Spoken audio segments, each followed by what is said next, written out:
You did it, you took the leap, you made the financial commitment, and you started your GLP-1 journey. You probably felt a huge sense of relief, of possibility, of finally taking control. And now, your body is talking back. Maybe it's a gentle queasiness you can ignore. Or maybe it's a wave of nausea that has you gripping the table and seriously questioning your decision. Maybe it's a fatigue so deep you can barely get off the couch. This feeling, this physical uncertainty, is one of the biggest reasons people quit. It's a moment of fear, and I'm here to tell you that it is completely and utterly normal. You are not flying blind. You have stepped into a predictable biological process, and what you need is a map, a field manual for what to expect and what to do.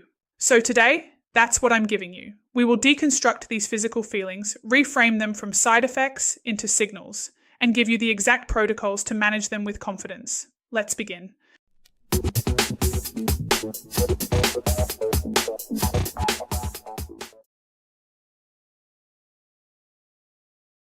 The first week is all about your body acclimating to a powerful new signal. For years, maybe decades, your brain and gut have been having a certain kind of conversation about hunger and fullness. You've just introduced a new, very loud and very clear voice to that conversation.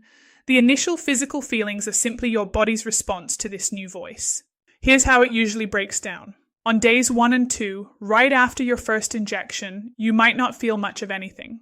Don't worry, it's working. On a cellular level, the medication is beginning to occupy GLP-1 receptors in your brain, your gut, and your pancreas. Think of this as the quiet arrival of a new command system. Then around day 3 or 4, it happens. This is the most common time to experience a distinct wave of nausea. Now this is critical. This feeling is not a sign that something is wrong. It is a predictable signal that the medicine is working as intended.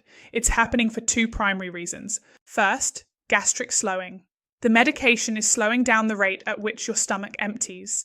This is a key mechanism for making you feel full longer. But the initial sensation of your digestive system hitting the brakes can register as queasiness. It's a brand new feeling. Second, brainstem communication. The drug is acting on a part of your brainstem called the area post-rema. This region is a master control center for both nausea and satiety. The signal that tells your brain I'm full is neurobiologically intertwined with the one that can trigger nausea. They are neighbors in the brain. So what do you do when it hits? You don't just endure it, you manage it with a protocol. Here is your acclimation protocol. Number 1, small frequent meals. Do not try to eat 3 large meals. You will overwhelm your slowed down digestive system. Graze on small protein-focused snacks throughout the day. Number 2, ginger and peppermint. These are your best friends. Ginger tea, ginger chews. They are excellent for managing nausea. Even just the scent of peppermint oil can provide immediate relief. Number 3, avoid high-fat foods. Greasy, heavy, or fried foods are your enemy right now. They will sit in your stomach like a rock and intensify that queasy feeling. Stick to simple, bland, easily digestible foods for a few days. Then, around days 5 to 7, you should feel a shift. For most people, the initial intensity of the nausea begins to fade. Your body is adapting to the new baseline of GLP-1 in your system. You've successfully managed the signal.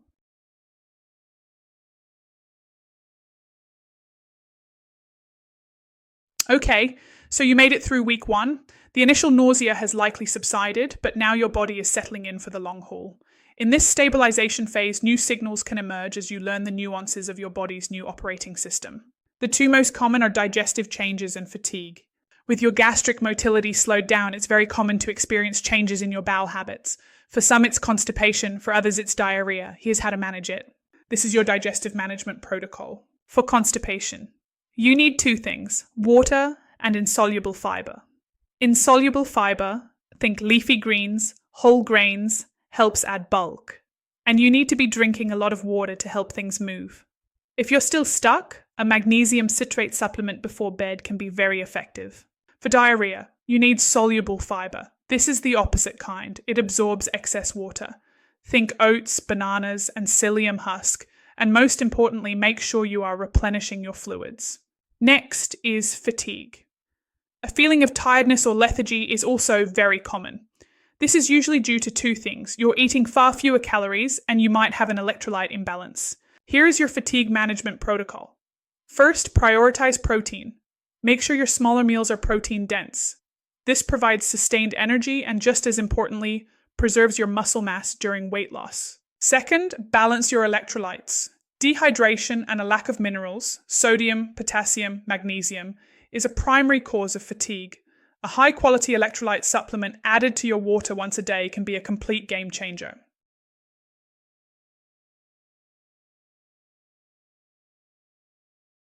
Alright, this next part is the most important section of this entire video.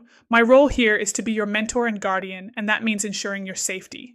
An essential part of building trust is knowing the difference between a predictable signal you can manage at home and a red flag that requires immediate medical attention. The following symptoms are not normal. They are not signals to manage, they are signals to escalate. If you experience any of the following, you need to contact your doctor or seek urgent medical care immediately. 1. Severe persistent abdominal pain, especially if it radiates to your back. This can be a sign of pancreatitis, which is a rare but very serious complication. 2. Pain in your upper right abdomen, especially after a fatty meal, that might come with a fever or a yellowing of your skin. These can be signs of gallbladder problems. 3. Signs of a severe allergic reaction. Swelling of your face, lips, tongue, or having difficulty breathing. That is an emergency. And 4. Persistent vomiting where you are unable to keep any food or water down. Knowing these red flags doesn't make them more likely to happen. It equips you. It gives you the knowledge to act decisively if you need to, which is the entire foundation of taking control of your health.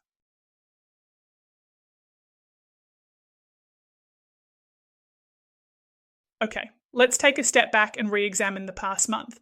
You might have felt nausea. You might have managed constipation. You might have addressed fatigue. These were not random negative side effects that you simply had to suffer through. They were data points. They were predictable signals from your body, confirming that a profound biological transformation was underway. And you didn't just endure them. You learned to interpret that biofeedback. You implemented protocols. You took control. The feelings that once caused you fear are now simply information. Information you can use to manage your system effectively. That is the entire point. You have successfully navigated the first phase. And now that your body is stabilizing, it's time to optimize. It's time to use this new biological state to build strength, nourish your body, and create a truly resilient system for the rest of your life. You have the map. You are in control. Thanks for watching.